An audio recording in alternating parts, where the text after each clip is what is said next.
everybody. Welcome back to Environmental Science Analysis with Dr. Lisa. Today I'm going to talk about nonlinear curve fitting.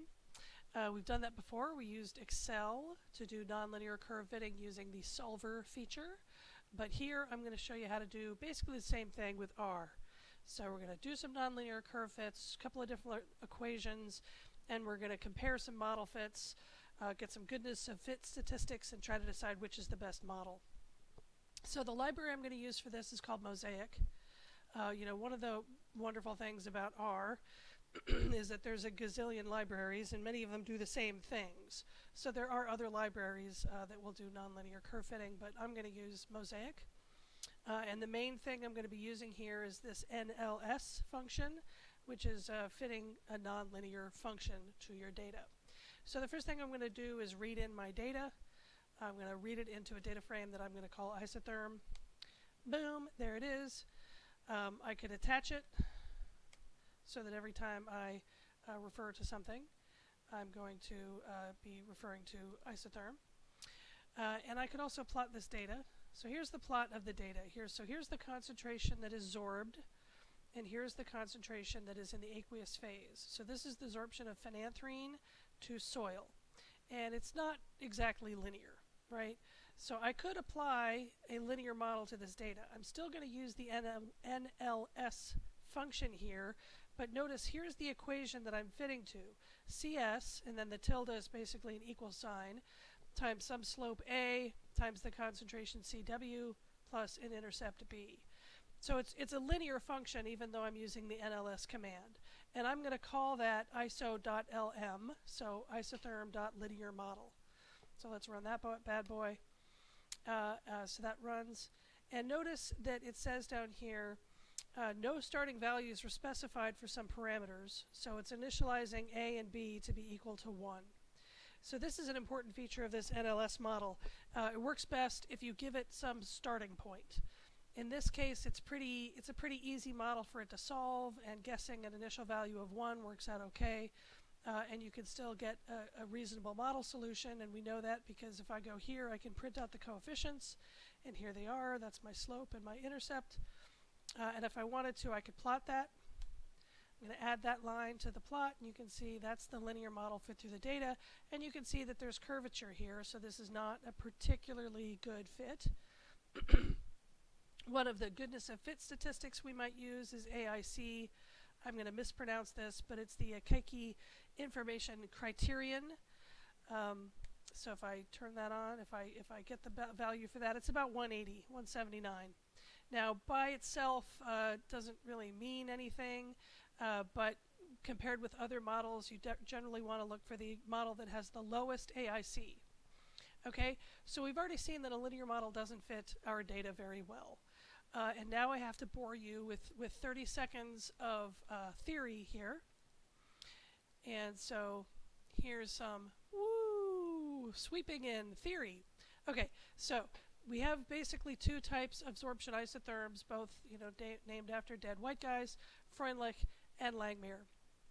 Okay, and the Freundlich is an empirical, I don't know if that shows up correctly, but the Freundlich isotherm basically accounts for the curvature by saying that the concentration sorbed is equal to a constant times CW to the power of n here. So n is this exponential component. If n is less than 1, then the sorption isotherm will curve downwards, and that's what usually happens. If n is equal to 1, then it's just a straight line. If n is greater than 1, then it actually curves upwards. That's unusual, but it can happen sometimes.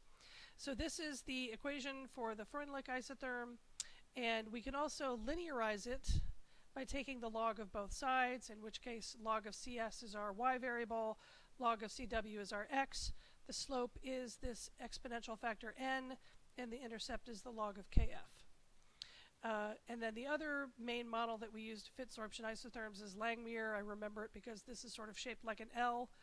And the Langmuir says that the concentration that's sorbed maxes out at some maximum value called CS max.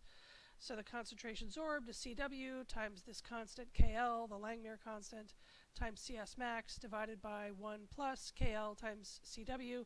So this is a very non-linear equation. There's nothing linear about that, and it doesn't give you a line. It's very non-linear. And you can also linearize this for purposes of solving the equation by taking the inverse of both sides. Okay, and sort of one of the points that I want you to remember is that these linearization routines were very appropriate, like 50 years ago when we didn't have any computing power and solving nonlinear equations was very difficult. But now solving nonlinear equations is easy, so we should do it. We should do the nonlinear equation and not try to linearize everything. So I'm going to do it both ways. First thing I'm going to do is the Freundlich equation, but I'm going to linearize it by taking the log of CS and the log of CW.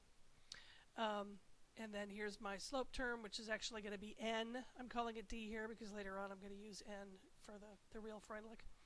And I'm going to call the intercept e. And notice, again, I'm using the NLS function. I'm going to call it iso.lm.f. That's just my name for it. Isotherm, linear model, Freundlich. And notice that I give it a place to start. I give it an initial guess at what d and e might be equal to. That should help it run better. So I hit that, we run that. Now I could hit the coefficients here, and now you see my coefficient is 0.686. That's my n, my exponential value. Less than 1, which explains why the data curves downward. And a value of about 0.7 is very typical for absorption isotherms, so that's not surprising.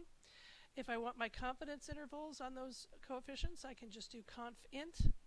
And by putting here level equals 0.9, that will give me my 5th and 95th percentile confidence intervals. You can see it's a pretty tight confidence interval for that exponential factor. It's pretty close there, around 0.7.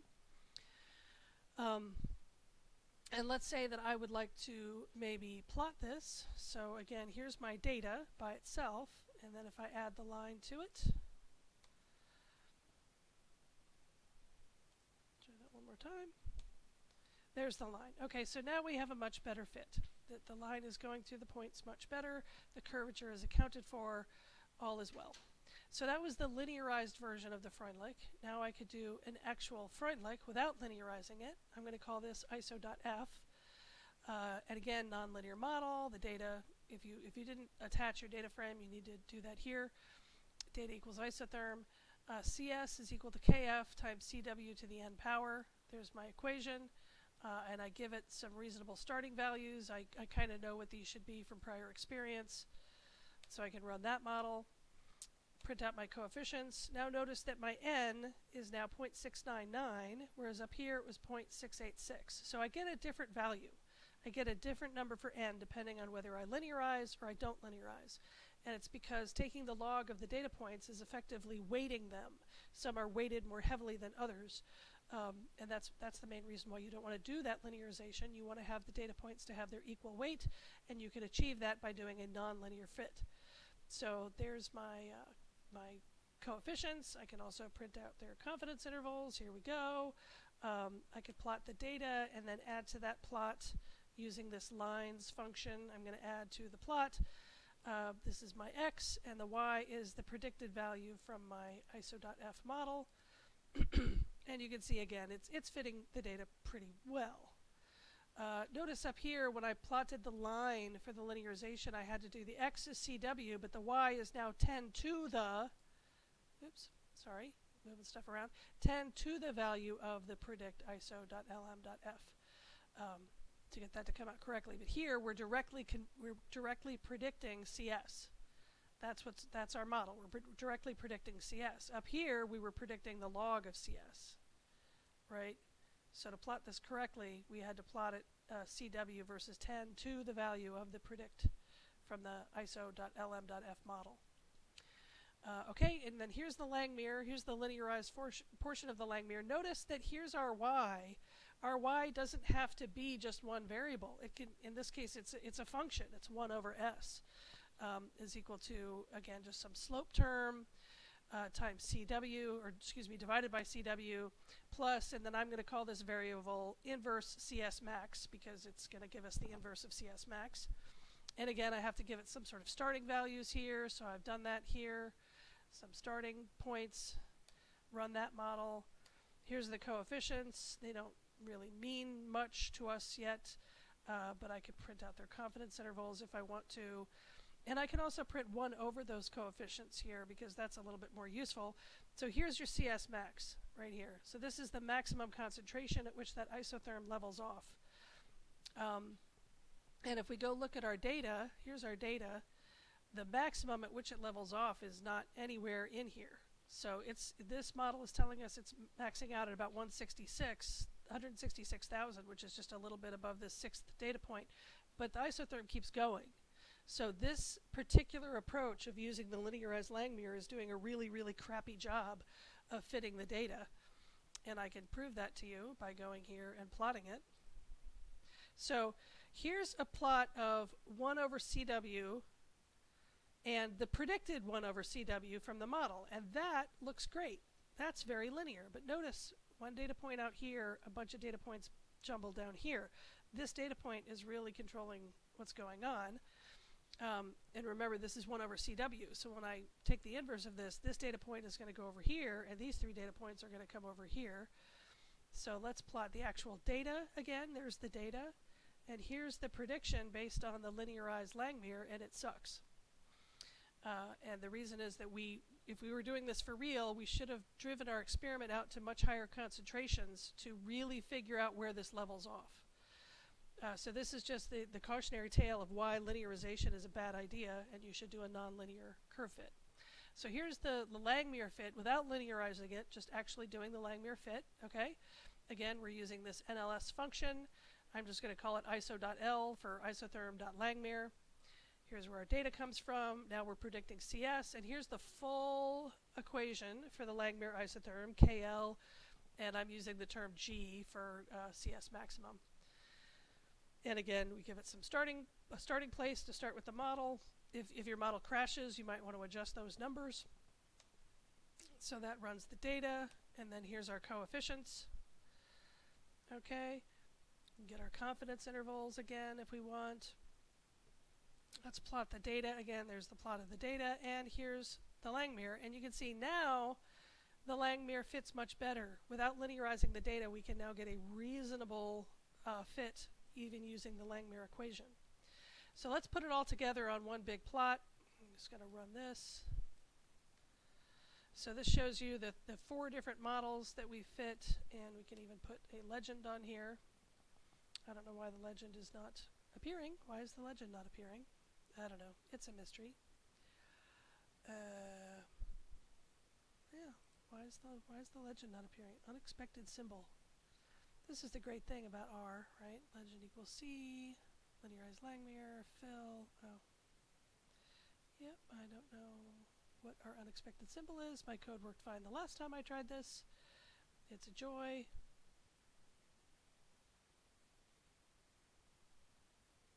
Anyway, for some reason we're not going to get we're not getting a legend. Okay. So now we have 4 different models, and we might legitimately ask ourselves which of these is the best. Clearly, this blue model, that's the linearized Langmuir, sucks. But the other 3 models all look pretty good. It's pretty tough to tell which one is the best. So maybe we could print out this Akaike information criterion for all 4 of these models. Let's do that. And here they are. But you notice this is, for the first one, this is the linearized Freundlich here. We get an AIC of -37. For the linearized Langmuir, we get -177. For the straight-up Langmuir, we get 174. And for the straight-up Freundlich, we get 162. And those numbers are all over the map, and they don't really make much sense. And the reason is that we're really trying to compare apples to oranges here. We were really trying to predict CS, the concentration that was sorbed. But in these linearized versions of the model, it's not actually CS we were predicting. When we did the Langmuir, we were predicting 1 over CS. And when we did the Freundlich, we were predicting log of CS. So really what we want to do is we want to compare the goodness of fit of the various models. And to do that, we have to do apples-to-apples comparisons, which means we have to compare the measured CS with the predicted CS. And so what I've done here then is I've created a data frame. I'm not a great R programmer, so this is probably a blunt force method. There's probably a better way to do it. But I create a data frame that contains both CS and the CS predicted for each model, and then I'm doing a regression of just CS predicted versus CS actual. Okay, so that's what we're doing here. create here. You can see I'm creating this data frame. This is the name I'm calling it. I'm feeding into it. Oops, I hate that. There we go. I'm feeding into it using the command data frame, CS, and then so the first column of my data frame is going to be called CS, and it's coming from isotherm, the column called CS, and then the second column is called CS predicted, and it's equal to 1 over the predicted value from the iso.lm.l model, because that's what we were predicting with that model. We were predicting 1 over CS. Okay, so we created that data frame, made a linear fit of it, and now we can spit out the AIC, and it's 198. We could plot.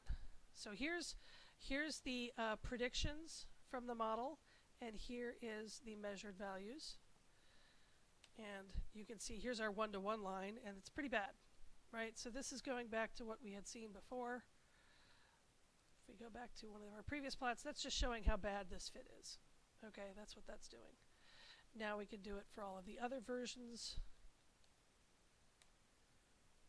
Okay, and so here's the, this is the iso.l, so this is the non-linearized version of the Langmuir model. It's pretty good. Yeah, not great, but it's pretty good. Okay, and then I'm going to do the same thing for the Freundlich.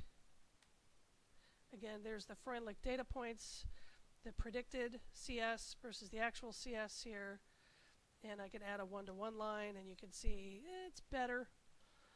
And then we will do this for the non-linearized version of the Langmuir.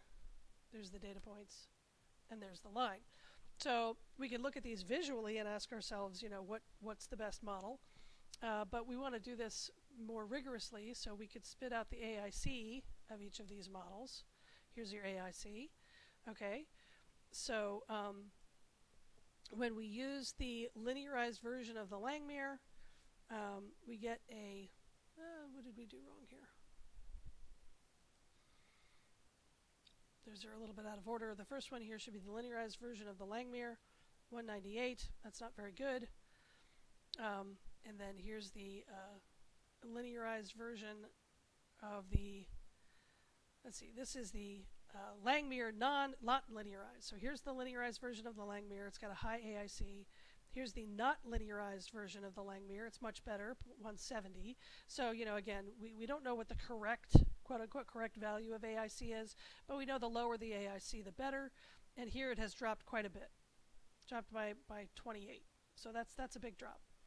And then the linearized version of the Freundlich gives us an AIC of 163. That's much better, 170 down to 163. That's a fairly large jump. And then if you do the nonlinear version of the Freundlich, you get a 162.958 versus 163.34. So there's not a huge difference between whether you use the linear version of the Langmuir or the nonlinear version of the Langmuir. They're both pretty good. But if you have to choose, the non-linearized version of the Langmuir here does have the best and lowest AIC. So that's one way we could choose which model is best. And then we could also spit out the R-squared values for each of these models. So the linearized version of the Langmuir, not very good. R-squared's only 0.84. The straight Langmuir, better, 0.99, much better. The linearized version of the Freundlich, 0.998, 07. And the non-linearized version of the Langmuir, 0.998167. So again, the non-linearized version of the Freundlich is the best, but it's not that different between the linearization of the Freundlich and the not linearization. It's not that much difference between these two numbers. But that's an example of how you can do nonlinear curve fits, and again, you can fit anything. We are just happening to fit isotherms using the Freundlich and the Langmuir equations. But you can fit any equation you want, and this is also an example of how you can get your goodness of fit statistics out of this and figure out which of these models is the best one for you.